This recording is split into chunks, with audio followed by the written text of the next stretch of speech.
রমাদানের রোজা 30টা, আপনি যদি বলেন 35টা রাখবো, ফেনীর ভাইয়েরা, রমজানের পরে আরো 5টা যদি একাধারে রাখেন, রমজান মনে করে আল্লাহ কবুল করবে?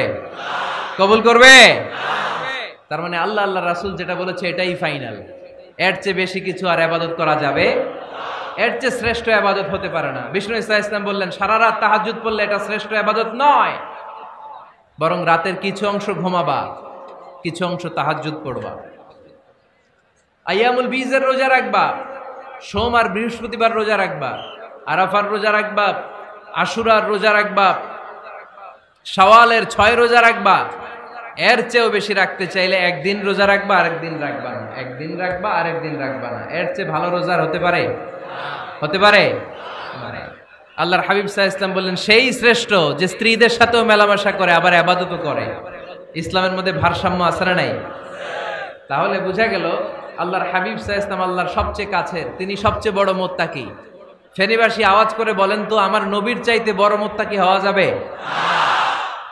আমার নবীর চাইতে বড় আল্লাহওয়ালা হওয়া যাবে? নামাজ কেমন করে পড়তে হয় এটা নবী শিখায় গিয়েছেন, এর চেয়ে বেশি কিছু করা যাবে? জিকির কেমন করে করতে হয় এটা বিশ্বনবী শিখিয়ে গিয়েছেন কি জান নাই? বিশ্বনবীর শিখানো পন্থার বাইরে নতুন পন্থায় জিকির করা যাবে? তাহলে আল্লাহ এবং আল্লাহ রাসূল যা শিখিয়েছে এটাই ফাইনাল। আল্লাহ আল্লাহ রাসূলের কথার উপরে আমরা দ্বিতীয় কোনো কথা বলতে চাই না। এটা হচ্ছে 1 নাম্বার গাইডলাইন। সমাজে যদি শান্তি আনতে চান এই গাইডলাইন মানতে হবে। বিশ্বাসীদের জন্য 2 নাম্বার গাইডলাইন হচ্ছে লা তারফাউ আসওয়াতাকুম ফাওকা সাউতিন নবী। খবরদার ওহে বিশ্বাসীরা, নবীর কণ্ঠের চাইতে যেন তোমাদের কণ্ঠ উঁচু হয়ে না যায়। আপনারা কথা শুনতেছেন? মনোযোগ আছে না গেছে? বনু তামিম গোত্রের নেতা কে হবে? আল্লাহর হাবিব সাল্লাল্লাহু আলাইহি ওয়াসাল্লাম পরামর্শ করছিলেন। সাইয়েদনা আবু বকর বললেন আমার মতামত হচ্ছে এই লোকটা নেতা হলে ভালো হয়, যোগ্য লোক। উমরে ফারুক বললেন না, উনি না। আবু বকর যেটা বলেছে ওইটা না, আমার মনে হয় এই লোকটা নেতা হলে ভালো হয়। আবু বকর বললেন না ওমর তুমি বুঝো না, আমি যারে বলছি সে ভালো। উমরে ফারুক বলে না আবু বকর, আমি যাকে বলেছি সে ভালো। এরকম মতামত দিতে দিতে, তর্ক করতে করতে বিশ্বনবীর গলার চাইতে সাহাবীদের গলার আওয়াজ বড় হয়ে গিয়েছে। আল্লাহ এটা আরশের উপর থেকে বরদাস্ত করে নাই। আল্লাহ বলেছেন খবরদার, লা তারফাউ আসওয়াতাকুম ফাওকা সাউতিন নবী। নবীর কণ্ঠের চাইতে তোমাদের কণ্ঠ যেন উঁচু হয়ে না যায়। আমার নবীকে আমি তোমাদের বন্ধু বানিয়েছি, তোমাদের কাছে রেখেছি, তার মানে এই নয় যা মন চায় তাই নবীর সাথে আচরণ করবা, ঠিক কি না? কখনো যেন নবীর কণ্ঠের চাইতে কণ্ঠ উঁচু হয়ে না যায়। যদি নবীর গলার আওয়াজের চাইতে তোমাদের গলার আওয়াজ উঁচু হয়ে যায়, তোমাদের জীবনের সব নেক আমলগুলোকে আমি বাতিল করে দেব। আল্লাহ ধমক দিয়ে বললেন খবরদার, ইয়া আইয়ুহাল্লাযীনা আমানু লা তারফাউ আসওয়াতাকুম ফাওকা সাউতিন নবী ওয়া লা তাজহারু লাহু বিল কওলি কাজহারি বা'দিকুম লিবা'দিন আন তাহবাতা আ'মালুকুম ওয়া আনতুম লা তাশউরুন। পড়েন সুবহানাল্লাহ। আল্লাহ বললেন খবরদার, আমার নবীর কণ্ঠের চাইতে যেন তোমাদের কণ্ঠ উঁচু হয়ে না যায়। আমার হাবিবের কণ্ঠের চাইতে তোমাদের কণ্ঠ যদি উঁচু হয়ে যায় বেয়াদবি হয়ে যাবে, ফলে তোমাদের সব নেক আমল বাতিল করে দিবে কে? এই আয়াত নাজিল হওয়ার পরে সাহাবারা কেউ বিশ্বনবীর সামনে এসে বড় গলায় কথা বলে না, আস্তে আস্তে বলে। কেমনে বলে? ওমরে ফারুক এই আয়াত শুনে এত ভয় পেলেন, তিনি বিশ্বনবীর কাছে কোনো কথা নিয়ে আসলে ফিস ফিস করে বলতেন। বিশ্বনবী শুনতে পেতেন না, বলতেন এই ওমর কি বলছো, বুঝি না, জোরে বলো। ওমরে ফারুক সাউন্ড বাড়িয়ে জোরে বলতেন। বিশ্বনবী বলতেন এই কি বলেছো, এদিকে আসো, জোরে বলো। আমি শুনতে পাচ্ছি না ওমর, আরো জোরে বলো। ওমরে ফারুক আবার একটু সাউন্ড বাড়িয়ে আবার বলতে আরম্ভ করতেন। বিশ্বনবী বলতেন আমি শুনতে পাচ্ছি না, জোরে বলো। সুবহানাল্লাহ পড়ো। ভয় খবরদার, নবীর কণ্ঠের চাইতে যদি কণ্ঠ উঁচু হয়ে যায় সব নেক আমল বাতিল করে দিবে কে? আপনারা যারা হজ উমরা করেছেন, হজ আর উমরা করতে পেরেছেন কারা কারা দেখি? মাশাআল্লাহ। যারা করতে পারি নাই আমরা, আমাদেরকেও যেন আল্লাহ তাআলা তৌফিক দান করে, আমরা পড়ি আমিন। আমরা যেন কাবার চারপাশে তাওয়াফ করতে পারি, সাফা মারওয়ার জন্য সাই করতে পারি, আল্লাহর হাবিব সাল্লাল্লাহু আলাইহি ওয়াসাল্লামের কবরের সামনে দাঁড়িয়ে যেন আমরা সালাতু সালাম পাঠ করতে পারি। আওয়াজ করে পড়তে হবে আমিন। বিশ্বনবী সাল্লাল্লাহু আলাইহি ওয়াসাল্লামের কবরের উপরে এই আয়াতটা লেখা, যে আয়াত নিয়ে আমি এখন আপনাদের সামনে আলোচনা করছি, লা তারফাউ আসওয়াতাকুম ফাওকা সাওতিন নবী। দেখছেন না হাজী সাহেবরা, দেখে আসছেন না? আপনি যখন মসজিদে নববীতে নামাজ পড়বেন, আল্লাহর হাবিব সাল্লাল্লাহু আলাইহি ওয়াসাল্লামের কবর জিয়ারতের জন্য যখন রওনা হবেন, সর্বপ্রথম বাম দিকে পড়বে রাউদাতুম মিন রিয়াদিল জান্নাহ। এই জায়গাটা হলো দুনিয়ার বুকে জান্নাতের বাগান সমূহ থেকে একটা বাগান। আপনি হাঁটতে থাকবেন, হাঁটতে হাঁটতে রাউজাতুম মিন রিয়াদিল জান্নাহ পার হওয়ার পরে বাম দিকে পড়বে বিশ্বনবীর কবর। বিশ্বনবীর কবরের সামনে দাঁড়িয়ে কোনো উম্মত সহ্য করতে পারে নাকি? ধৈর্য ধারণ করতে পারে নাকি? আজীবন যেই নবীর কথা শুনলাম, আজীবন যেই নবীর হাদিস চর্চা করলাম, আজীবন যেই নবীর ভালোবাসা হৃদয়ের মধ্যে ধারণ করলাম, ওই নবী নাকি এই জায়গায় শোয়া, ওই নবী নাকি এখানে শুয়ে আছে, এটা কল্পনা করলে কোন উম্মার ধৈর্য ধারণ করতে পারে? কলিজাটা ছিঁড়ে খান খান হয়ে যায়, চিৎকার দিয়ে নবীরে ডাক দিতে মনে চায়। কিন্তু আল্লাহ বলেছেন খবরদার, কবরের উপরে এই আয়াতটা লেখা, লা তারফাউ আসওয়াতাকুম ফাওকা সাওতিন নবী। খবরদার, এটা নবীর দরবার, এখানে বড় গলায় চিৎকার চেঁচামেচি করে কোনো আওয়াজ করা যায় না। চিল্লায় বলেন ঠিক কি না? এজন্য আল্লাহ বললেন, লা তারফাউ আসওয়াতাকুম ফাওকা সাওতিন নবী। খবরদার, নবীর কণ্ঠের চাইতে যেন কণ্ঠ উঁচু হয়ে না যায়।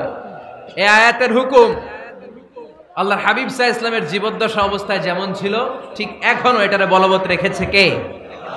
তাই ওইখানে আল্লাহর হাবিব সাল্লাল্লাহু আলাইহি ওয়াসাল্লামের কবরের সামনে বুক ফেটে কান্না আসে, আমার নবী, আমার পেয়ারা নবী এখানে, পেয়ারা রাসূল শুয়ে আছে, এটা জেনেও আমি চিৎকার দিতে পারি না, আমি হই হুল্লোড় করতে পারি না, আমি লাফাতে পারি না, আমি শুধু চোখের পানি ছেড়ে আমার নবীরে সালাম পাঠাতে পারি। ঠিক কিনা?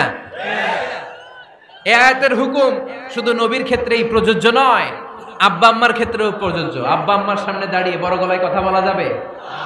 উস্তাদ আল আসাতিজা যারা আমাদেরকে শিখিয়েছেন, তাদের সামনে বড় গলায় কথা বলা যাবে না। আধ্যাত্মিক গুরু, ইসলামী আন্দোলনের নেতা, ধর্মীয় নেতা, ওনাদের সামনেও চোখ রাঙিয়ে কথা বলা যাবে না। চিল্লায় বলেন ঠিক কিনা? লা তারফাউ আসওয়াতাকুম ফাওকা সাওতিন নবী। আদব নাই সমাজে, আদব নাই, এজন্য এত মহা সমস্যা। তাহলে প্রথম মেসেজ হচ্ছে আল্লাহ আল্লাহর হাবিব যা বলেছেন ওইটাই ফাইনাল, ওইটার উপরে কোনো কথা আছে? দ্বিতীয় মেসেজ হচ্ছে নবীর দরবারে দাঁড়িয়ে বড় গলায় কথা বলা যাবে। 3 নম্বরে আল্লাহ বললেন, ইয়া আইয়ুহাল্লাযীনা আমানু ইন জাআকুম ফাসিকুম বিনাবাইন ফাতাবায়ানু। ও বিশ্বাসীরা, ও ঈমানদার বান্দারা, তোমাদের সামনে যদি কোনো পাপাচারী, কোনো ফাসিক যদি কোনো খবর নিয়ে আসে, খবরটা বিশ্বাস করার আগে যাচাই করে নিও। ফাতাবায়ানু ইয়ানি ফাতাসাব্বাতু আন সিহহাতিল খবর, খবরটা সহিহ কিনা যাচাই করার দরকার আছে না নাই? ইযা জাআকুম ইন জাআকুম ফাসিকুম বিনাবাইন ফাতাবায়ানু। ফেনীবাসী মনোযোগ দিয়ে শুনেন, কেউ যদি কোনো তথ্য নিয়ে আসে, খবর নিয়ে আসে, শুনেই হুট করে বিশ্বাস করা যাবে না। ফেসবুকে প্রায় বিভিন্ন ফেক নিউজ আছে না নাই? রুমর, গুজব আছে না নাই? আমি তখন মালয়েশিয়া, হঠাৎ করে দেখলাম নিউজের মধ্যে অনেকে স্ট্যাটাস দিতে শুরু করেছে যে পেঁয়াজের মতো লবণেরও দাম বেড়ে গেছে। এটা কি সত্য নিউজ না গুজব? জোরে বলেন। গুজব। আসলে কি লবণের দাম বাড়ছিল? বাড়ে নাই, কিন্তু না জেনেই অনেকে শেয়ার দিছে। এজন্য ফেসবুকে কোনো নিউজ যদি আপনি দেখতে পান, শুনতে পান, verify, justify the news whether it's true or wrong. Check, make a cross check and double check regarding the authenticity of the report. এই রিপোর্টটা সঠিক কিনা ভেরিফাই করবেন আগে, তারপরে শেয়ার মারবেন। অনেকে আছে সিলে কান নিয়ে গেছে, শুই না সিলের পিছনে দৌড়। আগে কি সিলের পিছনে দৌড়াবেন নাকি কানে হাত দিবেন? নিউজ একটা দেখলেই শেয়ার দেয়া যাবে? কি করবেন? যাচাই করবেন। You have to cross check, you have to justify the news, you have to verify the news. আমরা প্রায় নিউজ একটা দেখলেই শেয়ার দেই, হয়তো একটা ভুল নিউজ আপনি শেয়ার দিয়েছেন, এই ভুল নিউজের কারণে পুরো সমাজের মধ্যে গোলমাল, এর দায়ভার আপনার কাঁধেই বর্তাবে। আওয়াজ করে বলেন ঠিক কিনা? এই ভুয়া নিউজগুলোতে আমাদের খুব আগ্রহ। ফেসবুক নিজের মন মতো ব্যবহার করা যাবে না। প্রায় ফেসবুকে অনেক রুমর পাবেন, গুজব, অনেক স্ক্যান্ডাল, অমুক নেতার গোপন ভিডিও ফাঁস। তো অমুক নেতার গোপন ভিডিও ফাঁস, তোর কি হয়েছে? তোর সমস্যা কি? ওইটা তোর শেয়ার দেয়া লাগবে কেন? চিল্লায় বলেন ঠিক কিনা? মানুষের দোষ আমরা গোপন করতে পারি না। মান সাতারা মুসলিমান সাতারাহুল্লাহু ফিদ দুনিয়া ওয়াল আখিরাহ। যে অন্যের দোষ দেখে গোপন রাখে, তার দোষগুলো গোপন রাখবে কে? আল্লাহ। ওমান কাশাফা মুসলিমান কাশাফাহুল্লাহু ফিদ দুনিয়া ওয়াল আখিরাহ। যে অন্যের গোপন বিষয় প্রকাশ করে দেয়, ওর গোমরও কিয়ামতের ময়দানে ফাঁস করে দিবে কে? আপনি 10 জনের সামনে অন্যের গোপন বিষয় ফাঁস করবেন, আল্লাহ লাখো মানুষের সামনে আপনার ল্যাংটা করে ছেড়ে দিবে। লক্ষ মানুষের সামনে আপনার গোমর ফাঁস করে দিবে। খবরদার, অন্যের পিছনে লেগে থাকেন না, অন্যের দোষ খুঁজেন না, দোষ খুঁজবেন নিজের। ইন জাআকুম ফাসিকুম বিনাবাইন ফাতাবায়ান। মুমিন কোন তথ্য, কোন সংবাদ, কোন রিপোর্ট কিংবা নিউজ শুনলেই বিশ্বাস করে না। মুমিন আগে এটাকে যাচাই করে, বাছাই করে, জাস্টিফাই করে, ভেরিফাই করে, তারপরে সে বিশ্বাস করে। ঠিক কি না? আল্লাহর হাবিব সাল্লাল্লাহু আলাইহি ওয়াসাল্লাম বনুল মুস্তালিকের যুদ্ধে জয়লাভ করলেন। হারিস ইবনে মিরার বনুল মুস্তালিকের নেতা। শুনতেছেন আপনারা? কষ্ট হচ্ছে? আচ্ছা। হারিস ইবনে মিরার বললেন, ইয়া রাসূলুল্লাহ, ধর্ম গ্রহণ করলাম, কি কি নিয়ম মানতে হবে? আল্লাহর হাবিব সাল্লাল্লাহু আলাইহি ওয়াসাল্লাম বললেন, সালাত পড়বে, যাকাত দিবে। উনি বললেন, তাহলে যাকাত নেন। আল্লাহর হাবিব বললেন, না, এই তো মাত্র কালিমা পড়ে মুসলমান হলে হালানিল হাউল, 1 বছর অতিক্রান্ত হওয়ার পরে যাকাত দিবে। আল্লাহর হাবিব সাল্লাল্লাহু আলাইহি ওয়াসাল্লাম মদিনায় ফিরে আসলেন। 1 বছর পর আল ওয়ালিদ ইবনে উকবাহ রাদিয়াল্লাহু তাআলা আনহুকে পাঠালেন, যাও বনুল মুস্তালিকের 1 বছর পূর্ণ হয়েছে, যাকাতের সম্পদ নিয়ে আস। এইদিকে হারিস ইবনে মিরার যাকাতের সম্পদ নিয়ে, সৈন্যবাহিনী নিয়ে, নবীর দূত আসবে যাকাত কালেকশনের জন্য, ওনার জন্য মেহমানদারিতে কোনো ঘাটতি না হয়, ওয়েল রিসিপশন দেওয়ার জন্য এলাকা থেকে বের হয়ে মরুভূমির সামনে দলবল নিয়ে দাঁড়িয়ে ওয়ালিদ ইবনে উকবা যখন যাকাতের সম্পদ কালেক্ট করার জন্য বনুল মুস্তালিকের ওদিকে যেতে শুরু করেছে, এলাকায় ঢোকার আগেই দেখে বনুল মুস্তালিকের লোকেরা ঘোড়সাওয়ার বাহিনী দাঁড়ায় আছে। এই দৃশ্য দেখে ওয়ালিদ ইবনে উকবা মনে করেছে বনুল মুস্তালিক মনে হয় তাকে হত্যা করার জন্য দাঁড়িয়ে রয়েছে। আসলে কি হত্যার জন্য দাঁড়ায় আছে? কি জন্য দাঁড়ায় আছে? ওয়েলকামিং রিসিপশন দেয়ার। উনি ভয় পেয়ে অ্যাবাউট টার্ন, তথ্য যাচাই না করে মনে করছে আমারে মারবে, ধরবে, about turn, return back to Medina. মদিনায় চলে গেলেন, যে বলে, ইয়া রাসূলুল্লাহ, বনুল মুস্তালিক যাকাত দেওয়া তো দূরের কথা, এগুলো তো সব কাফের হয়ে গেছে। ইয়া রাসূলুল্লাহ, ওরা তো মনে হয় কাফের হয়ে গিয়েছে, যাকাত প্রদান করা তো দূরের কথা, মারার জন্য সৈন্যবাহিনী নিয়ে অ্যাটাক করেছে। বিশ্বনবী রেগে গেলেন। খালিদ বিন ওয়ালিদের নেতৃত্বে 1000 সৈন্যবাহিনী পাঠিয়ে বললেন, যাও বনুল মুস্তালিক অ্যাটাক করো, বনুল মুস্তালিকে অভিযান চালাও। আল্লাহ বললেন, নবী অভিযান পরে চালান। ইন জাআকুম ফাসিকুম বিনাবাইন ফাতাবায়ানু। সুবহানাল্লাহ পড়েন। নবী হে, অভিযান পরে চালান। তথ্য যে নিয়ে আসছে ওয়ালিদ, এটা সত্য কিনা আগে যাচাই করেন। সে যে তথ্য আপনাকে সরবরাহ করেছে, এই তথ্য সঠিক নয়, সে ভুয়া তথ্য দিয়েছে, সে ভুল বুঝেছে, এখানে মিসআন্ডারস্ট্যান্ডিং হয়েছে। আপনি 1000 সৈন্যবাহিনী পাঠাবেন না। আপনার 1000 সৈন্যবাহিনী যে যদি বনুল মুস্তালিককে অ্যাটাক করে, তাহলে এই অ্যাটাকে কোনো ক্ষয়ক্ষতি হলে সবটার দায়ভার আপনার কাঁধেই বর্তাবে। চিল্লায় বলেন ঠিক কিনা? আমার নবীকে শিখানোর মাধ্যমে আল্লাহ তাআলা আমাদেরকে শিখালেন, নিউজ একটা শুনলে বিশ্বাস করা যাবে না, আগে যাচাই বাছাই করার দরকার আছে না নাই? আছে। আপনার বন্ধু এসে বলল, আরে দোস্ত তুমি এইখানে, ভাবিরে তো দেখলাম বাজারে আরেক লোকের সাথে ঘুরতেছে। আপনি রেগে মেগে আগুন, অফিস থেকে বাসায় যায় বউরে কিল, আইজমায়ের কাইলোমায়ের, এরকম হতে পারে না? আপনার বন্ধু হয়তো আপনার ওয়াইফের মতো আরেকজন মহিলাকে দেখেছে, এটা হতে পারে কি পারে না? আপনার ওয়াইফকে জিজ্ঞেস করেন নাই, ক্রস চেক করেন নাই, না করে আপনি ঝগড়া মারামারি শুরু করে দিয়েছেন। এই ছোট্ট ঝগড়া থেকে বিচ্ছেদের দিকে, ডিভোর্সের দিকেও যেতে পারে, এরকম আছে না নাই? এরকম অনেক ভুরি ভুরি কেস আমাদের কাছে আছে। নিউজ যাচাই না করে, গুজব আর রুমর যাচাই না করে সিদ্ধান্ত নিয়েছে, পরে মাথার মধ্যে চাপড়ায়, নিজের কপালে নিজে চাপড়ায়। এরকম আছে না নাই? তাহলে আল্লাহ তাআলার দেয়া 3 নাম্বার গাইডলাইন হচ্ছে, কোনো তথ্য শুনেই বিশ্বাস করা যাবে না, আগে যাচাই করতে হবে। আওয়াজ করে বলেন, আগে কি করতে হবে? যাচাই করতে হবে। যাচাই বাছাই ছাড়া আজ থেকে ফেসবুকে আমরা আর কোনো নিউজ শেয়ার দিব? দিবেন? মনে থাকবে? আরে এগুলাই তো জরুরি ওয়াজ। কবরের ওয়াজ তো অনেক শুনছি, জান্নাত জাহান্নামের ভয় আর জান্নাতের নাজ নেয়ামত তো অনেক শুনেছি।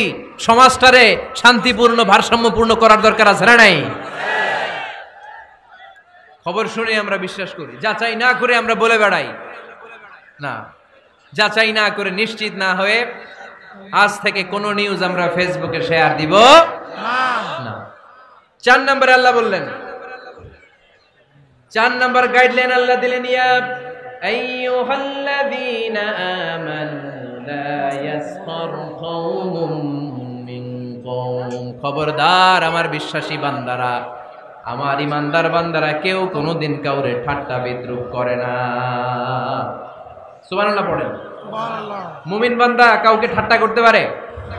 বিদ্রূপ করতে পারে না। আমাদের জিহ্বা আছে বলে আমরা যা ইচ্ছা তাই বলতে পারি? কথা বলেন না কেন? আমাদের কান আছে বলে কান দিয়ে আমরা যা মনে চাই তাই শুনতে পারি? যেন কানে শুনি সদা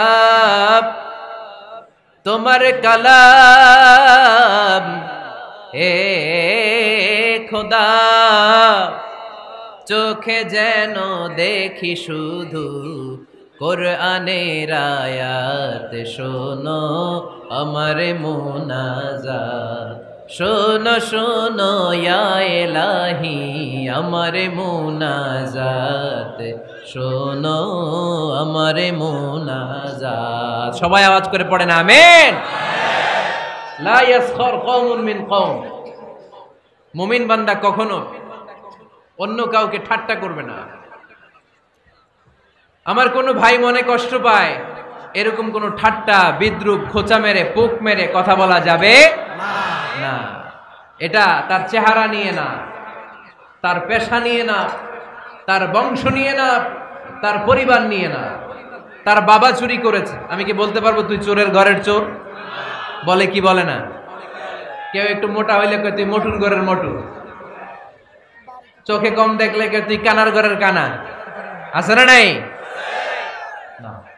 না, স্টপ, থামেন, অনেক হয়েছে, আর না, এগুলো বলা যাবে না। কারো আকৃতি নিয়ে খোটা দেয়া, ঠাট্টা করা, এটা স্বয়ং আল্লাহর সাথে ঠাট্টা করার শামিল, ঠিক কিনা? কারো নাক যদি ছোট হয়, এরে কয় বোচা, তোর নাক বোচা। ফেনীতে আপনারা কি বলেন? হ্যাঁ, তো এই যে যার নাক বোচা হয়েছে, ও কি নিজে বানাইছে?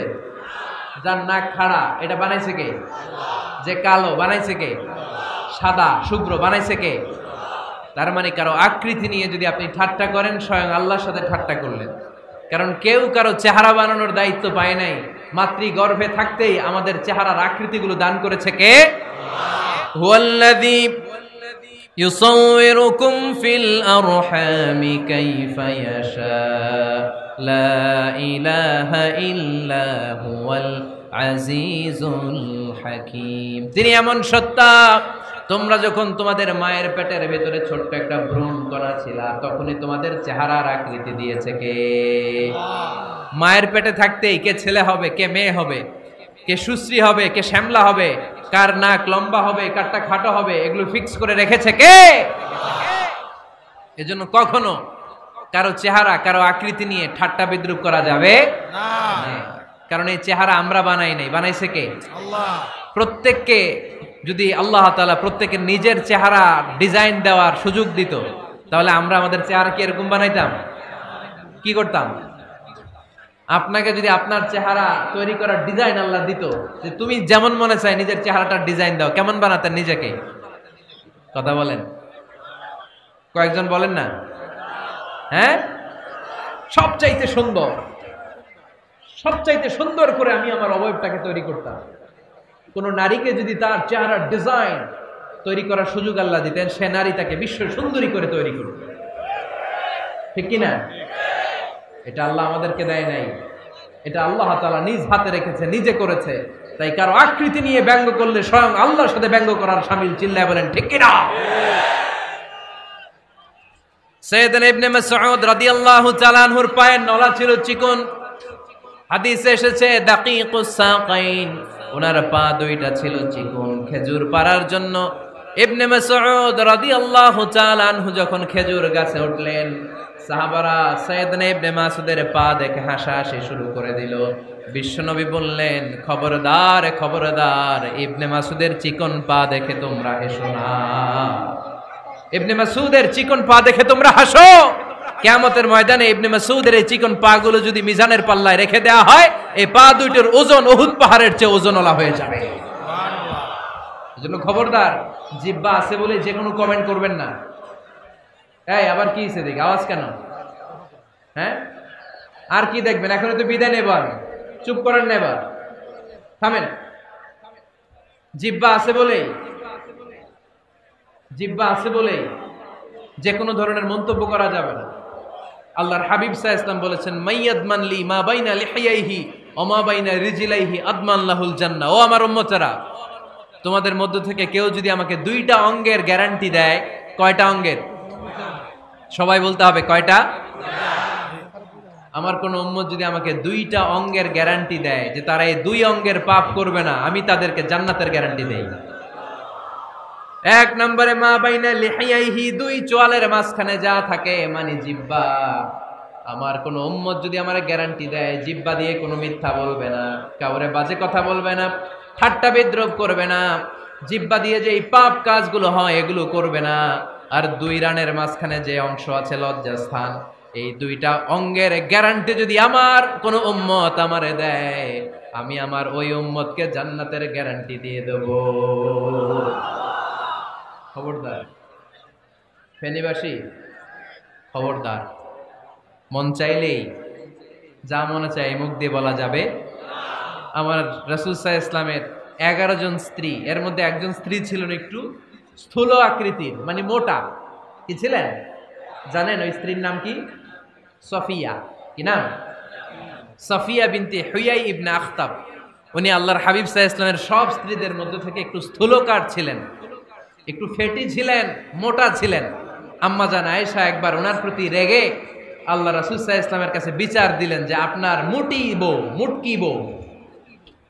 আল্লাহর হাবিব সাল্লাল্লাহু আলাইহি ওয়াসাল্লাম এই কথা শুনে রেগে গেলেন। আয়েশা, এটা তুমি কি বললা? তুমি সফিয়ারে মুটি বলে গালি দিলা। লাকাদ কুলতিলা কালিমাতান লাউ মুসিজাতু লা মাসহাজাতিল বাহর। আয়েশা, তুমি এমন একটা কথা সফিয়ার শানে বলেছো, এই কথাটাকে যদি সাগরের মধ্যে ঢেলে দেওয়া হয়, এই কথাটার তিক্ততা আর পঙ্কিলতা পুরো সাগরের নীল পানিকে মুহূর্তে কালো করে দিবে। এজন্য খবরদার, জিহ্বা সামলান। সাহাবারা রাদিয়াল্লাহু তাআলা আনহু আজমাইন, ওনারা জিহ্বা ধরে মাঝে মধ্যে জিহ্বার মধ্যে বাড়ি দিতেন আর কাঁদতেন আর বলতেন, জিহ্বা, তোর কারণে কিয়ামতের দিন আমরা আল্লাহর কাছে ধরা খেয়ে যাব।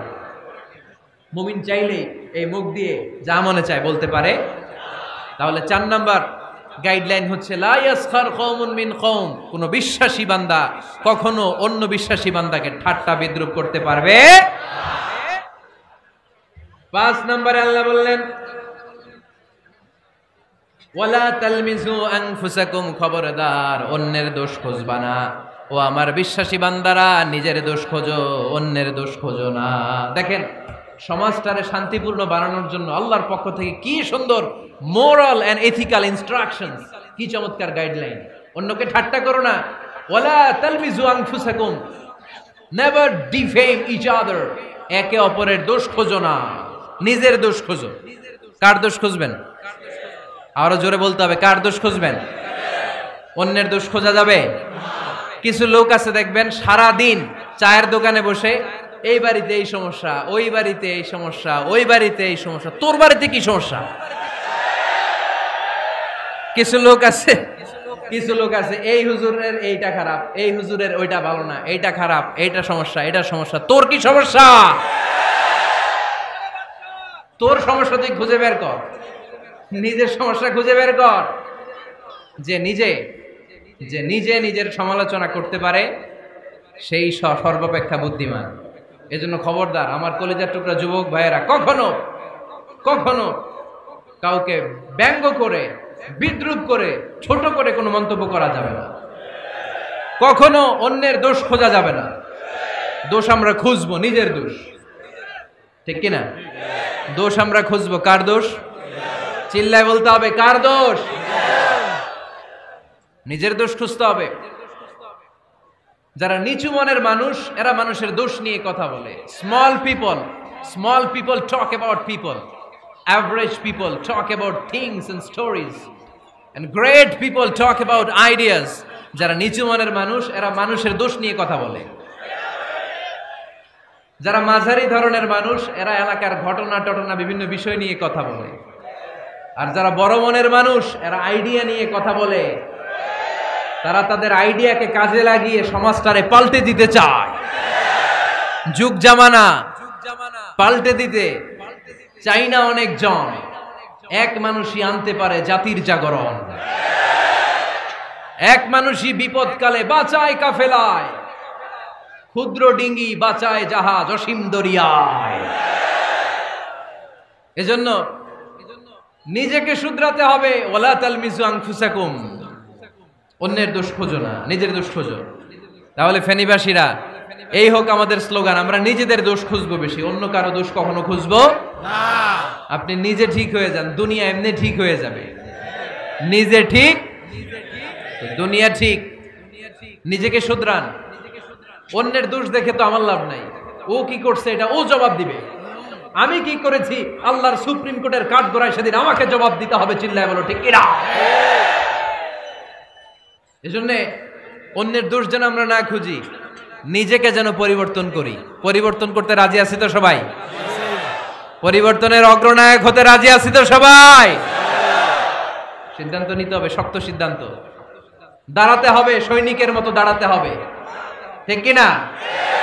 আধারে ভয় পেও না, আলো আছে আড়ালে, অন্ধকার পালিয়ে যাবে তুমি উঠে দাঁড়ালে। নিজেকে দাঁড়াতে হবে, নিজের সাথে নিজের শক্ত বোঝাপড়া করতে হবে।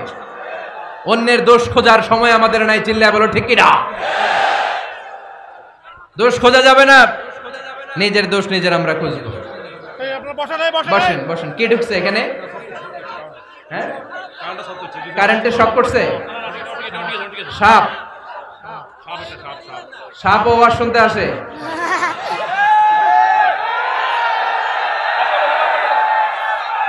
মাশাআল্লাহ। এইখানে এখানে শ্রোতা হিসেবে আছে বীর মুজাহিদ, মেরে ফেলছে এটারে। ঠিক আছে ঠিক আছে ঠিক আছে, বসুন।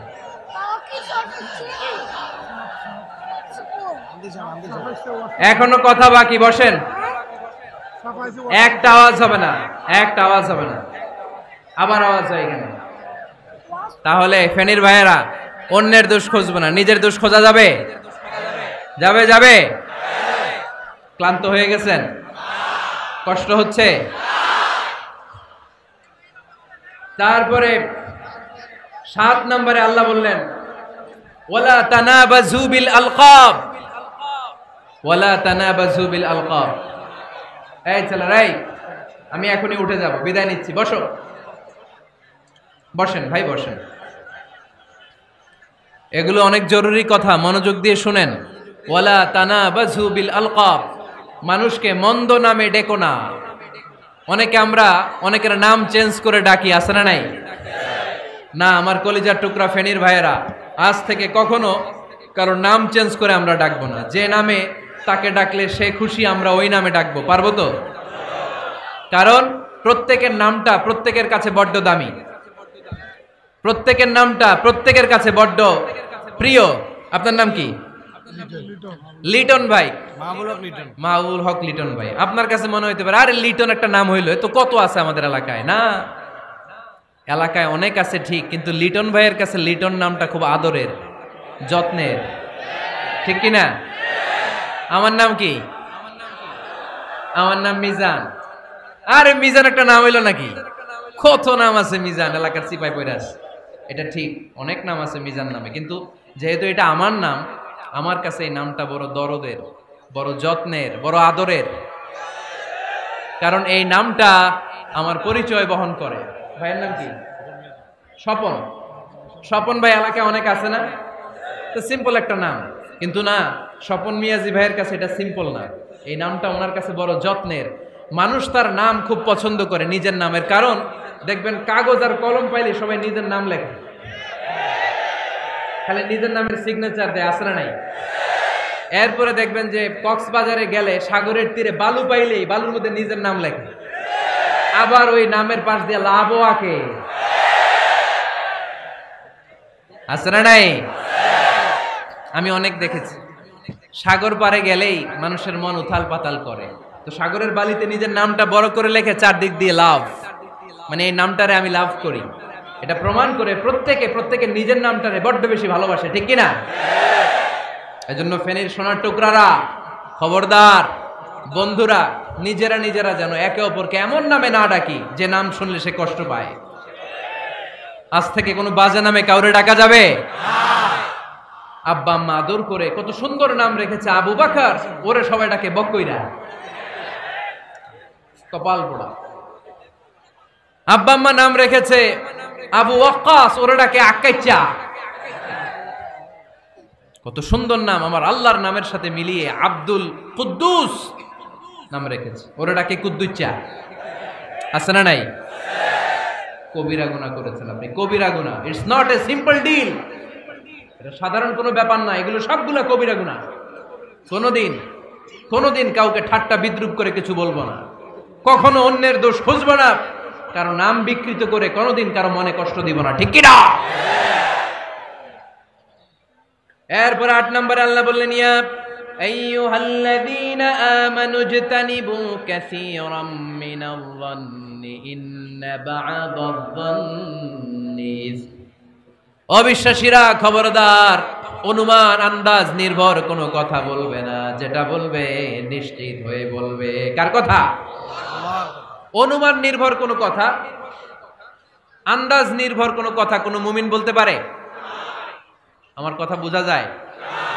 হ্যাঁ, ফেনীবাসী কথা বোঝা যায়? ফেনী না হেনি? হ্যাঁ, আর বাড়ি হেনি, আইসাই রেনি। আপনারা কি ডাকেন, ফেনী না হেনি? ফেনী। মাশাআল্লাহ, মাশাআল্লাহ, খুব সচেতন ফেনীবাসী। দেখছেন আপনাদের জেলা নিয়ে কিছু বললে খারাপ লাগে না? লাগে। তো নোয়াখালী করে গালি দিয়েন না, চিটাঙ্গারে গালি দিয়েন না, কুমিল্লাবাসীদেরকে গালি দিয়েন না। আমার 64 জেলায় সুজলা সুফলা শস্য শ্যামলা, ঠিক কি না? 64 জেলা নিয়ে আমার এই বাংলাদেশ। প্রত্যেক জেলায় আমাদের সৌন্দর্য আছে না নাই? এক এক জেলার ভাষার সাথে আরেক জেলার ভাষার কোনো মিল। সিলেটে ছিল আমার গতকাল মাহফিল, আমি জিজ্ঞেস করছি, ভাই সাহেব খিতা খররা, আপনারা বালা আসুননি? তো মহা খুশি, কারণ ওদের ভাষায় কথা বলেছি, ওরা ওদের ভাষাটারে বড্ড ভালোবাসে। আমরা প্রত্যেকে আমাদের প্রত্যেকের জেলাটারে বড্ড পছন্দ করি, ঠিক কি না? ইজতানিবু কাসীরাম মিনায-যন, আন্দাজ অনুমান নির্ভর কথা মুমিন কখনো বলতে পারে না। এজন্য আল্লাহর হাবিব বললেন, ইয়াকুম ওয়ায-যন ফাইন্নায-যন্না কাযাবুল হাদিস, খবরদার তোমাদের উচিত আন্দাজ অনুমান নির্ভর কথা থেকে বেঁচে থাকা, কেননা অনুমান করে কথা বললে পাপ হয়। অনুমান করে কথা বললে কি হয়? আজকে থেকে আমার ফেনীর সোনার টুকরারা, অনুমান করে আন্দাজে কোনো কথা বলবো আমরা? বলবো না, ধারণা করে কিছু বলবো না। আর ধারণা করলেও ভালো ধারণা করব। কি ধারণা? রাস্তা দুইটা, একটা পজিটিভ আর একটা নেগেটিভ। মুমিন পজিটিভ ধারণা করে, মুমিন কখনো নেগেটিভ ধারণা করে না। তাহলে কোন দিকে যাব, পজিটিভ না নেগেটিভ? আওয়াজ করে, পজিটিভ না নেগেটিভ? যারা মুনাফিক এরা ইয়াত্তাবিউনা ইল্লা যন ওয়া ইন্না যন্না লা ইউগনি মিনাল হাক্কি শাইআ। যারা মুনাফিক এরা আন্দাজ অনুমান নির্ভর মানুষের ব্যাপারে কথা বলে, আর আন্দাজ অনুমান কখনো সত্যের বিকল্প হতে পারে না। আন্দাজ অনুমান কখনো সত্যের বিকল্প হতে পারে না। এজন্য দৃষ্টিভঙ্গি বদলান, জীবনকে বদলায় দিবে কে? আমরা কখনো কোনো নেগেটিভ কথা বলবো না, অলওয়েজ পজিটিভ, অলওয়েজ কি? এই যে আমার হাতে কি দেখা যায়? পানির বোতল, তাই না? এখানে অর্ধেক পানি ভরাস। কাউকে যদি প্রশ্ন করি ভাই কি দেখতে পাচ্ছেন, একদল বলবে এখানে অর্ধেক বোতল খালি দেখা যায়। উত্তরটা সঠিক, আসলে বোতলের অর্ধেক খালি। আবার এদিকে আরেকজনকে বললাম ভাই এখানে কি দেখা যায়, বলবে হুজুর বোতলের অর্ধেক পানি ভরা। এটাও সঠিক উত্তর। প্রথমটা ছিল নেগেটিভ উত্তর, দ্বিতীয়টা পজিটিভ উত্তর, ঠিক কি না? যারা সবসময় নেগেটিভ চিন্তা করে এরা খালি জায়গাটা দেখছে যে পানি নাই, আর যারা সবসময় পজিটিভ চিন্তা করে এরা পানি যে ভর্তি অর্ধেক ওইটা দেখছে। আমরা নেগেটিভের দিকে যাব না, মুসলমান থাকবে সব সময় always positive, come back positive, not go back negative. চিল্লায় বলতে হবে ঠিক কি না? কখনো আন্দাজ অনুমান নির্ভর আমরা কিছু বলবো না। 9 নাম্বার, একেবারে শেষের দিকে চলে আসছে। 9 নাম্বার আল্লাহ বললেন খবরদার, ওয়ালা তাজাসসু, গোয়েন্দাগিরি করো না। গোয়েন্দাগিরি করা হারাম। গভর্নমেন্ট যে গোয়েন্দা বিভাগ রেখেছে এটা না, এটা দেশের আইন শৃঙ্খলা বজায় রাখার জন্য এটা জরুরি। আল্লাহর হাবিব সাল্লাল্লাহু আলাইহি ওয়াসাল্লামেরও নিজস্ব গোয়েন্দা ছিল, কিন্তু আমরা যে নিজেরা গোয়েন্দাগিরি করি এটারে হারাম ঘোষণা করেছে কে? অনেকে আছে দেখবেন জানলা একটা খোলা থাকলে উকি মারে। আলহামদুলিল্লাহ ফেনীতে এগুলা নাই।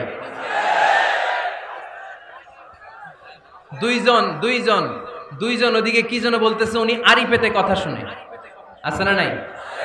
ছিদ্র একটা থাকলে উকি মারে, আছে না নাই? খবরদার, ওয়ালা তাজাসসু, গোয়েন্দাগিরি করো না। কখনো কোনোদিন কারো পারমিশন ছাড়া মোবাইলের গ্যালারি চেক করবেন না। কখনো কারো পারমিশন ছাড়া তার ফেসবুকের মেসেঞ্জারে কে কার সাথে চ্যাটিং করেছে এটা করা যাবে না। কখনো কারো পারমিশন ছাড়া তার মেইলের ইনবক্স খুলে দেখা যাবে না। কখনো কারো পারমিশন ছাড়া কারো ব্যক্তিগত চিঠি পড়া যাবে না। দিস ইজ ইসলাম, এটাই ইসলাম। আমরা ইসলামকে শুধু নামাজ আর রোজা আর জিকির আর এই দাড়ির মধ্যে সীমাবদ্ধ করেছি। প্রত্যেকের একটা প্রাইভেসি আছে না নাই? Everyone has privacy and no one should interfere in his privacy or in her privacy. প্রত্যেকের একটা প্রাইভেসি আছে না নাই? মানুষ ছোট হলেও তার একটা সম্মান আছে না নাই? এজন্য ছোট্ট বাচ্চাদেরকে কখনো প্যান্ট খুলতে বলবেন না। অনেকে বলে আরে ছোট মানুষ খোল, আরে তুই খোল, এই খোল তো, আছে না নাই? ওরও প্রেস্টিজ আছে, ওরও সম্মান আছে। খবরদার, everyone has a personal space and no one should interfere someone's personal space. কারো পার্সোনাল স্পেসে যেন আমরা নাক না গলাই। অনেকের বদ স্বভাব ফ্যামিলি ম্যাটার নিয়ে, প্রাইভেট ম্যাটার নিয়ে কথা বলে। ভাই কি চাকরি করেন? সরকারি না বেসরকারি? সরকারি। বেতন কত? উনার বেতন কত? এটা দিয়ে আপনার কি লাভ?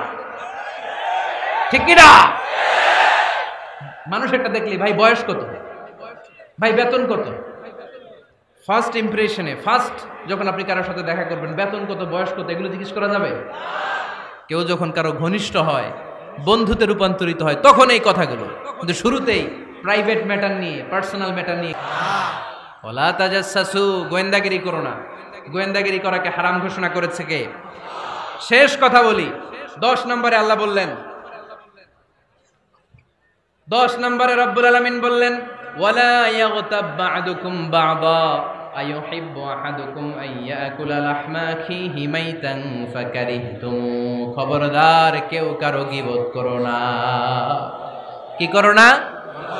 গীবত করো না। এই উঠতেছে কে? বসেন, এখনই কথা শেষ হবে, একসাথে উঠবো। বসেন, আমার দিকে তাকান, আওয়াজ বন্ধ করুন। একে অপরের গীবত করো না। ব্যাকবাইটিং, চুগলখড়ি, আলহামদুলিল্লাহ ফেনীতে এগুলা নাই। চায়ের দোকানে বসে এর কথা ওর কানে, ওর কথা ওর কানে বইলা সমাজে একটা গিরিঙ্গি লাগায়, আছে না নাই? আল্লাহর হাবিব বললেন আতাদরুনা মাল গীবা, গীবত কারে বলে জানো নাকি? সাহাবীরা বললেন আল্লাহু ওয়া রাসূলুহু আ'লামু, আল্লাহ আল্লাহর রাসূল ভালো জানেন। বিশ্বনবী বললেন যিকরুকা আখাকা বিমা ইয়াকরাহু, তোমার কোন ভাইয়ের অনুপস্থিতিতে তার ব্যাপারে এমন কোন কথা বলা যেই কথা শুনলে সে মনে কষ্ট পাবে। গীবত কারে বলে বুঝছেন? আপনার ভাইয়ের অনুপস্থিতিতে আপনার ভাইয়ের ব্যাপারে এমন কোন কথা বললেন যেটা শুনলে সে মনে কষ্ট পাবে। এক সাহাবী বললেন আফারাইতা ইন কানা ফি আখি মা আকুল, নবী আমি আমার ভাইয়ের ব্যাপারে যেটা বলছি এটা যদি সত্যিই হয়, তার মধ্যে যদি আসলেই এই সমস্যা থাকে, তাইলে?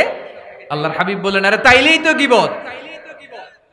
আর যদি তোমার ভাইয়ের মধ্যে এই দোষ না থাকে বানায় বলো, তাহলে এটা গীবত না, গীবতের চেয়ে ভয়ঙ্কর। ফাকাত বাহাত্তাহু, এটার নাম বহতান আর মিথ্যা অপবাদ। চিল্লায় বলেন ঠিক কিনা? কোন মুমিন গীবত করতে পারে? গীবত করার মৃত ভাইয়ের পচা গোশত খাওয়ার সমান। কোন মুমিন কখনো গীবত করতে পারে না। এখন হালাল পন্থায় গীবত চলে আমাদের দেশে। কিভাবে জানেন? কথা শুরু করে এইভাবে, কথা বললে তো গীবত হয়ে যায়, বললে তো গীবত হয়ে যায়, তারপরেও বলি একটু, আছে না নাই? হালাল পন্থায় গীবত কি কমু ভাইজান, বললে তো গীবত হয়ে যায়। হালাল করতেছে এটা, হালাল হালাল হালাল না, বললে যদি গীবত হয়ে যায় তো বলবেন কেন? থামেন। কোন মুমিন কখনো গীবত করতে পারে? মেরাজের রাতে আল্লাহর হাবিব সাল্লাল্লাহু আলাইহি ওয়াসাল্লাম দেখলেন কিছু লোক লাহুম আযফারুন মিন নুহাস, তামার আগুন দিয়ে নখ বানানো, নখর ধারালো, ইয়াখদাশুনা বিহি উজুহাহুম ওয়া সুদুরাহুম, তারা তাদের নখ দিয়ে জাহান্নামে নিজের গালের গোশতগুলো, বুকের গোশতগুলো ছিঁড়ে ছিঁড়ে খাচ্ছে, আর তাদের ব্যথা যন্ত্রণা দেখে পুরো জাহান্নামের অন্য লোকরা থারথার করে কাঁপছে। আল্লাহর হাবিব বললেন, ইয়া জিবরিল মান হুম মান হাউলা, এরা কারা? সাইয়েদনা জিবরিল বললেন, হুম আহলুল গীবাতি মিন উম্মাতিক, এরা আপনার উম্মতের মধ্যে চায়ের দোকানে বসে বসে যারা গীবত করেছিল তারা। এজন্য কোন মুমিন গীবত করতে পারবে? অন্যের গীবত আমরা করব না। দোষ খুঁজলে নিজের দোষ খুঁজবো। এই 10টা গাইডলাইন এই ফেনী জেলায় যদি কালকে থেকে ইমপ্লিমেন্ট হয়, আপনাদের কি মনে হয় ফেনীর কোনো এলাকাতে, কোনো থানাতে মারামারি, বিশৃঙ্খলা এগুলো থাকবে? থাকবে? সব শেষে আল্লাহ তাআলা আমাদেরকে ঐক্যবদ্ধ হওয়ার কথা বললেন।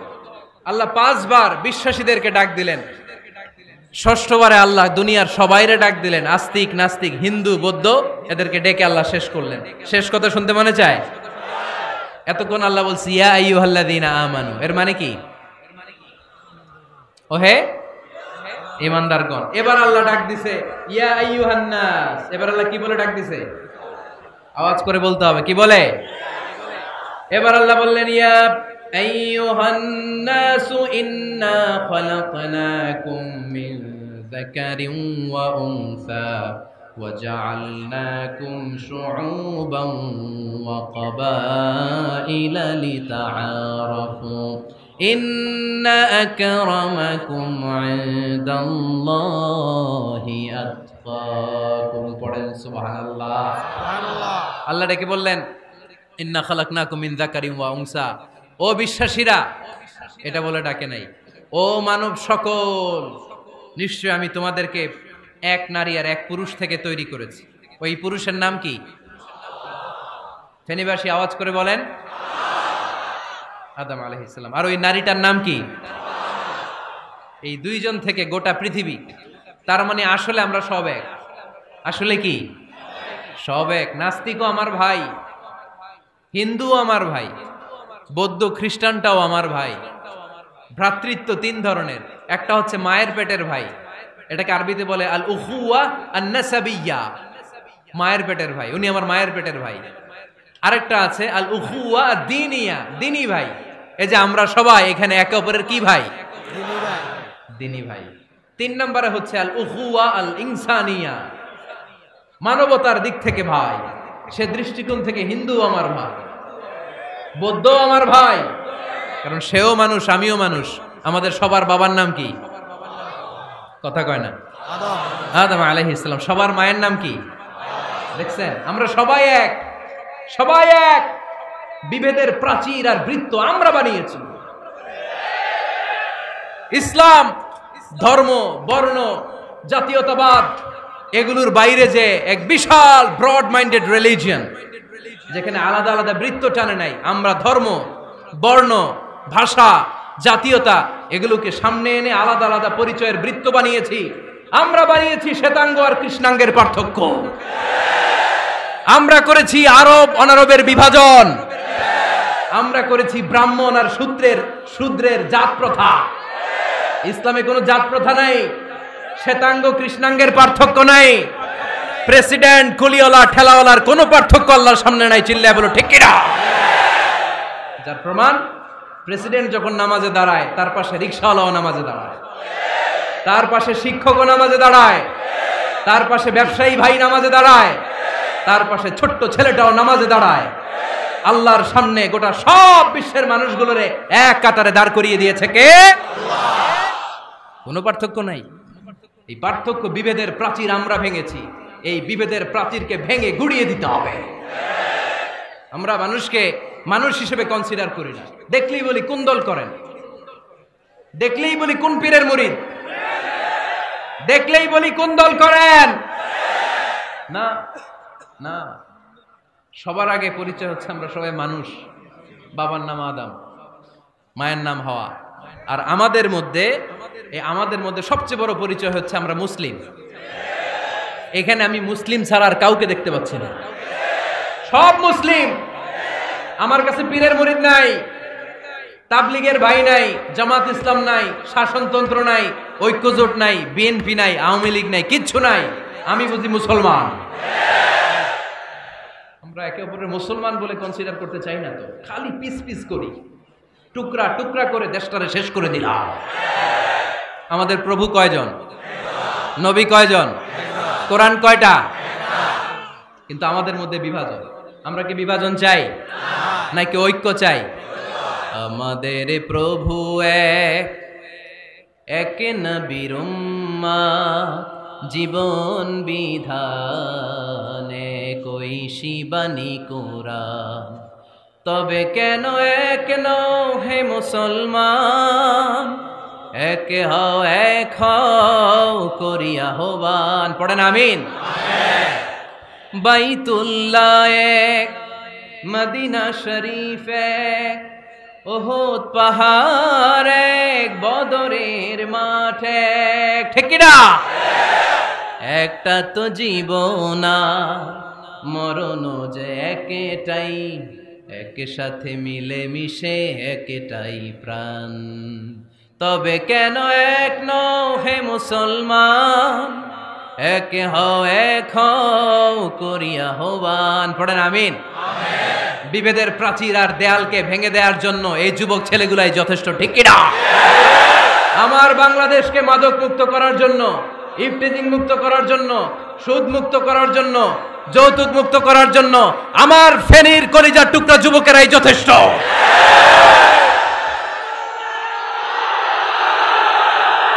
তা আল্লাহ রাসূল সাল্লাল্লাহু আলাইহি সাল্লামের এরকম হুজরাখানা ছিল। এট এ টাইমে আল্লাহর হাবিব সাল্লাল্লাহু আলাইহি ইসলামের 9টা হুজরাখানা ছিল, যেখানে 9 জন বিবি বসবাস করতেন। কিছু বেদুইন লোকজন এসে কেমন করে বিশ্বনবী সাল্লাল্লাহু আলাইহি ইসলামের সাথে আচরণ করতে হবে এটা জানতো না। তাদের মধ্যে সভ্যতা ভব্যতার ছোঁয়া স্পর্শ লাগেনি। পরে আমরা নিজেরা নিজেদেরকে যেমনি ডাকি, তারাও এসে বিশ্বনবীকে এভাবে ডাকা শুরু করলো। কারণ নাম যদি হয় আব্দুল্লাহ, আব্দুল্লাহর বন্ধু তারা ডাকবে এই আব্দুল্লাহ। কারণ নাম যদি হয় করিম, তার বন্ধুটা ডাকে এই করিম। কারো নাম যদি হয় আবু বকর, তার বন্ধুটা ডাকে এই আবু বকর। কিন্তু বিশ্বনবী সাল্লাল্লাহু আলাইহি ইসলামকে কি এই মুহাম্মদ এইভাবে ডাকা যাবে? না, ডাকা যাবে না। যদিও তিনি মানুষ, কিন্তু অসাধারণ মানুষ। যদিও তিনি নবী, তিনি মহানবী, তিনি সব নবীদের নবী। ঠিক কি না? As a father, as a teacher, as a commander, as a lawgiver, as a lawmaker, Muhammad is the superman of the world. সুবহানাল্লাহ পড়েন। আমার নবীর চাইতে শ্রেষ্ঠ কোনো মানুষ গোটা বিশ্বে দ্বিতীয়টা হতে পারে না। আমার নবীর চাইতে দ্য মোস্ট ট্রাস্টওয়ার্দি পার্সোনালিটি, বিশ্বস্ত মানুষ এই পৃথিবীতে হতে পারে না। সে কোন বন্ধু বলো বড় বিশ্বস্ত, সে কোন বন্ধু বলো বেশি বিশ্বস্ত, কার কাছে মন খুলে দেয়া যায়, কার কাছে প্রাণ খুলে দেয়া যায়, হওয়া যায় অতি আশ্বস্ত। তার নাম আহমদ বড় বিশ্বস্ত। সুবহানাল্লাহ বলেন। আল্লাহ শিখাতে চাইলেন, এই বেদুইন লোকেরা সাবধান, যাকে তোমরা ডাকছো তিনি সাধারণ মানুষ নন। তাকে ইয়া মুহাম্মদ উখরুজ ইলাইনা, এ মুহাম্মদ, এই ঘর থেকে বের হয়ে আসো, এমন করে বেয়াদবের মতো ডাকা যাবে না। বিষ্ণু ঈসা ইসলামকে ডাকতে হবে ইয়া নবী আল্লাহ, ওনাকে ডাকতে হবে ইয়া রাসূল আল্লাহ, ওনাকে ডাকতে হবে ইয়া হাবিব আল্লাহ। ঠিক কিনা? শিষ্টাচার শিক্ষা দিলেন। আল্লাহ বুঝাতে চাইলেন, তোমরা যদি অপেক্ষা করতে অনেক ভালো হতো। ওয়ালাউ আন্নাহুম সাবারু হাত্তা তাখরুজা ইলাইহিম লাকানা খায়রাল লাহুম।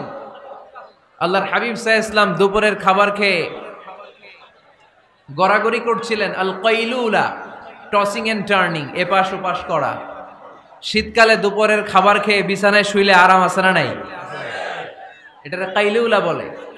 আল্লাহর হাবিব সাল্লাল্লাহু আলাইহি ওয়াসাল্লাম যখন কাইলুলা করছিল, ঠিক তখন লোকগুলো ডাকতে আরম্ভ করলো, ইয়া মুহাম্মদ উখরুজ ইলাইনা, হে মুহাম্মদ আসো।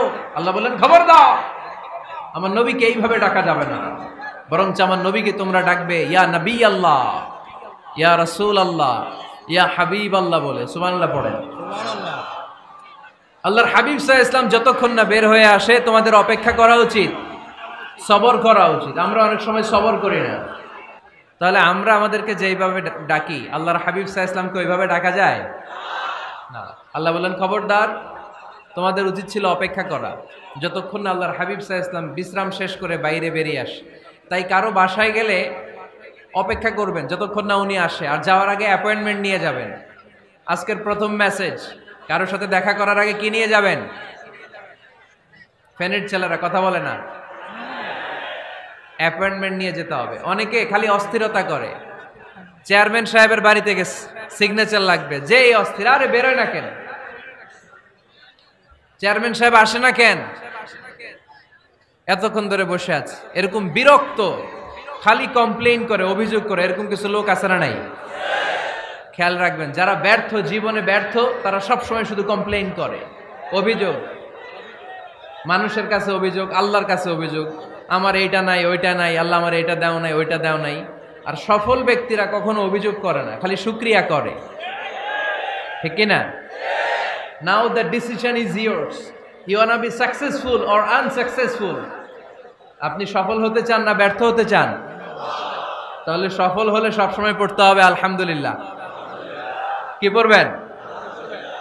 হুজুরের সাথে দেখা করতে গেছে, যে হুজুর আসে না কেন, কতক্ষণ ধরে বসে আছে। আরে হুজুরও মানুষ, হুজুরও অসুস্থ হয়, হুজুরেরও ফ্যামিলি আছে, হুজুরের ঘুমানো লাগে, হুজুর রোবট না। আমাদের যখন অ্যাপয়েন্টমেন্ট নেয় মেপে দেয়, হুজুর এই তো সহজ, আপনি এটা করে আসবেন, এরপরে হেলিকপ্টার রেডি, এরপরে ওইটাতে যাবেন, ওইখান থেকে হেলিকপ্টার রেডি। আমি রোবট, হুজুর কি রোবট? হুজুর তো মানুষ না। এগুলো করবেন না, ধৈর্য ধরতে শিখুন, একটু স্থির হন। স্টপ, অনেক হয়েছে, আন না। অস্থির জীবন আমরা চাই না। এই কোরআন আমাদেরকে অস্থির সময়ে স্বস্তির বাণী শোনায়। ঠিক কিনা? কিসের বাণী শোনায়? স্বস্তির বাণী। কোন সময়ে? অস্থির সময়ে স্বস্তির বাণী শোনায় কোরআন। ঠিক কিনা? এজন্য আজকের প্রথম মেসেজ হচ্ছে, কারো বাসায় গেলে পারমিশন নিতে হবে। দরজার সামনে যেয়ে আগে সালাম দিবেন 3 বার। কয়বার? অনুমতি চাইবেন, অনুমতি দিলে ঢুকবেন, অনুমতি না দিলে বের হয়ে চলে আসবেন। পারা যাবে? এজন্য রব্বুল আলামিন বলেন, ইয়া আইয়ুহাল্লাযীনা আমানু লা তাদখুলু বুয়ুতান গায়রা বুয়ুতিকুম হাত্তা তাস্তানিসু ওয়া তুসাল্লিমু আলা আহলিহা যালিকুম খায়রুল লাকুম লাআল্লাকুম তাযাক্কারুন। সুবহানাল্লাহ পড়েন। আল্লাহ ডেকে বললেন, ও ঈমানদারেরা শোনো শোনো, তোমরা যখন অন্য কারো বাড়িতে যাবে, খবরদার অনুমতি না নিয়ে, সালাম না দিয়ে ঘরে ঢুকে যেও না। দরজার সামনে দাঁড়িয়ে থাকো, দরজার সামনে দাঁড়িয়ে দাঁড়িয়ে 3 বার অনুমতি চাও, তারপরে সালাম দাও। অনুমতি দিলে ঢুকবা, নচেত চলে যাবা। ঠিক কিনা? এই আইনটা কার? ফেনীবাসী কি আইনটা মনে রাখতে পারবে? কারো বাসায় যাওয়ার আগে অ্যাপয়েন্টমেন্ট নিয়ে যাব, আর যে হুট করে দরজার ভিতরে ঢুকে যাব না, অপেক্ষা করব। You have to wait. তিনি আসতে বললে এরপরে ঢুকবো, মনে থাকবে? কারো ঘরে অনুমতি না নিয়ে ঢুকা কবিরা গুনাহ। কি গুনাহ? আমরা এগুলোর ইসলাম মনে করি না, আমরা ম্যানার জানি না, আমরা সোশ্যাল নর্মস জানি না। আমরা মনে করি নামাজ, রোজা, হজ, যাকাত, জিকির এগুলাই ইসলাম, ঠিক কি না? ধরাবাঁধা ইসলাম হিন্দু ধর্মের মতো গদবাঁধা কোনো ধর্ম নয়। আমাদের মসজিদ এটা গির্জা, প্যাগোডা, সেনাগোগ আর গুরুদুয়ারার মতো যে কোনো ইবাদতগাহ নয়। আমাদের মসজিদগুলো আমাদের সামাজিক ঐক্যের কেন্দ্রবিন্দু। আমাদের ইসলাম হচ্ছে আমাদের জীবন চালানোর মেথোডোলজি। কেমন করে এই লাইফটা সুন্দর হবে, স্মুথ হবে, তার সব নির্দেশনা কোরআনের ভেতরে আছে না নাই? এজন্য বিষ্ণু বললেন, খবরদার কারো ঘরে যাওয়ার আগে সালাম দাও, পাশাপাশি অনুমতি চাও। এক সাহাবী দাঁড়িয়ে বললেন, ইয়া রাসূলুল্লাহ, ইয়া হাবিবাল্লাহ, আমার ঘরে আমরা কেবল দুইজন থাকি, দুইটা ঘর। এক ঘরে থাকে আমার আম্মা, আরেক ঘরে থাকে আমি। আফাস্তাদিনু আলা উম্মি, আমি কি আমার মায়ের ঘরে ঢোকার আগে অনুমতি নেওয়া লাগবে নাকি? নবী হে, দুইটা রুম আমার ঘরে, এক রুমে আমি, আরেক রুমে আমার মা। আফাস্তাদিনু আলা উম্মি, আমার মায়ের ঘরে যাওয়ার আগে অনুমতি নেওয়া লাগবে? আনা খাদিমুহা, আমি তো তার খেদমত করি, মায়ের ঘরে যাইতে অনুমতি লাগবে? বিশ্বনবী বললেন, নাম ইস্তাযিন আলাইহা, হ্যাঁ অবশ্যই মায়ের ঘরে ঢোকার আগে অনুমতি নিয়ে ঢুকবা। সুবহানাল্লাহ পড়বেন না? সাহাবী বললেন, ইয়া রাসূলুল্লাহ, তিনি তো আমার মা, অনুমতি লাগবে কেন? বিশ্বনবী বললেন, আতুহিব্বু আন তারাহা উরিয়ানাতান, ও সাহাবী, তুমি কি তোমার মাকে উলঙ্গ দেখতে পছন্দ করো নাকি? সাহাবী বললেন, না, কশিন কালেও নয়, আমি কখনো আমার মারে উলঙ্গ অবস্থায় দেখতে পছন্দ করব না। বিশ্বনবী বললেন, তাহলে অবশ্যই অনুমতি নিয়ে ঢুকবা। যদি মারে উলঙ্গ দেখতে মনে না চায় তাহলে ঢুকবা, কারণ ঘরের ভিতরে কে কখন কোন পরিস্থিতিতে থাকে তার কোনো হিসাব আছে? এজন্য সালাম দিবেন, নক করবেন, অনুমতি চাইবেন, তখন নিজেকে নিজে ভিতরে যারা আছে, মহিলা হোক পুরুষ হোক, সামলে নিবে, গুছিয়ে নিবে, তারপরে আপনাকে ঢুকার ব্যবস্থা করে দিবে, ঠিক কিনা? তাহলে মায়ের ঘরে ঢুকতে হলে যদি অনুমতি লাগে, তাহলে বোনের ঘরে ঢোকার আগে অনুমতির দরকার আছে না নাই? আমার পাশের ঘর হচ্ছে আমার ভাইয়ের ঘর, ভাইয়ের ঘরে ঢোকার আগে অনুমতির দরকার আছে না নাই? কাজিন, চাচাতো বোন, খালাতো বোন, চাচাতো ভাই, খালাতো ভাই, পাশের ঘরের ভাবি, পাশের বাড়ির মানুষ, এদের ঘরে ঢোকার আগে অনুমতির প্রয়োজন আছে না নাই? খবরদার, খবরদার, এটা কবিরা গুনাহ। This is my first message to the people of Feni tonight. আজ রাতে ফেনীবাসীদের কাছে আমার প্রথম মেসেজ হচ্ছে, কারো ঘরে যাওয়ার আগে অ্যাপয়েন্টমেন্ট নিয়ে যাব। কখন তার সাথে দেখা করব, আগে অ্যাপয়েন্টমেন্ট নিয়ে যাব, তারপরে যে দরজার বাইরে দাঁড়িয়ে পারমিশন চাইবো, মানে অনুমতি নিব, তারপরে সালাম দিব, এরপরে ঘরে ঢুকবো। পারা যাবে? ইনশাল্লাহ পড়তে পারবেন নামাজ করে? আজকে আলোচনার বিষয় হচ্ছে সূরাতুল হুজুরাত। সূরার নাম কি? হুজুরাত। এটা মাদানী সূরা। কি সূরা? এটা কোরআনের 49 নম্বর সূরা। কত নম্বর সূরা? এই সূরায় মোট আয়াত আছে 18টি। কয়টি? এবার আমি প্রশ্ন করব, উত্তর দেন। এই সূরায় মোট আয়াত সংখ্যা কয়টি? 18টি। এটি কোরআনের কততম সূরা? 49তম সূরা। আর সূরাটা মাক্কি সূরা। কি সূরা? মাদানী সূরা। এই সূরাটাকে বলা হয় সামাজিক রীতিনীতির সূরা। সোশ্যাল নর্মস শেখানো হয়েছে এই সূরায়। কেমন করে সমাজের শান্তি শৃঙ্খলার ভারসাম্য অক্ষুণ্ণ থাকবে সে ব্যাপারে এই সূরাতে আল্লাহ তাআলা কিছু দিক নির্দেশনা দিয়েছেন। আমাদের সমাজের ভারসাম্য ঠিক নাই, শান্তি নাই, সুশৃঙ্খলা নাই, শুধু মারামারি, জিঘাংসা, কিলাকিলি, হিংসা, বিদ্বেষ, বিশৃঙ্খলা। এই হিংসা, বিদ্বেষ, বিশৃঙ্খলা, মারামারির বিপরীতে সমাজের সাম্য, ভ্রাতৃত্ব, ভালোবাসা, সুশৃঙ্খলা আর ভারসাম্য কিভাবে অক্ষুণ্ণ রাখা যায়, সেজন্য আল্লাহ তাআলা এই সূরার ভেতরে 10টা গাইডলাইন দিয়েছেন। কয়টা? সবাই বলতে হবে, কয়টা? 10টা। প্রথম গাইডলাইন হচ্ছে, আল্লাহ তাআলা বলছেন, খবরদার যারা বিশ্বাসী বলে নিজেদেরকে দাবি করো, আল্লাহ আল্লাহর রাসূলের নিয়মের বা আইনের উপর দিয়ে টপকে যেও না। আল্লাহ আল্লাহ রাসূল যেটা বলেছে এটাই ফাইনাল, ঠিক কি না? রব্বুল আলামিন বলেন, ইয়া আইয়ুহাল্লাযীনা আমানু লা তুকদ্দিমু বাইনা ইয়াদাইল্লাহি ওয়া রাসূলিহি ওয়াত্তাকুল্লাহ ইন্নাল্লাহা সামিউন আলীম। পড়েন সুবহানাল্লাহ। আল্লাহ বললেন, যারা বিশ্বাসী বলে দাবি করো, খবরদার, আল্লাহর দেয়া বিধান আর আমার নবীর দেয়া বিধান, এই বিধানগুলাই ফাইনাল। এই ফাইনাল কথার পরে মুমিনের কোনো কথা থাকতে পারে? আল্লাহ যেটা বলেছে, আল্লাহ রাসূল যেটা বলেছে সেটাই ফাইনাল। আওয়াজ করে বলতে হবে, সেটা কি? এটা ফাইনাল। এরপর আর নতুন কোনো কথা নাই। যখনই বলা হবে আল্লাহ বলেছে, রাসূল বলেছে, আমরা বলবো আমান্না, সামি'না ওয়া আতা'না, আমরা শুনলাম, মানলাম, বিশ্বাস করলাম। আমাদের পক্ষ থেকে আর দ্বিতীয় কোনো কথা নাই, ঠিক কি না? এজন্য আল্লাহ বললেন, খবরদার, আমি আর আমার রাসূল যেটা দিয়েছি সেটাই ফাইনাল। অতিরিক্ত বুঝতে যেও না, ওভার স্মার্ট সাজতে চেও না।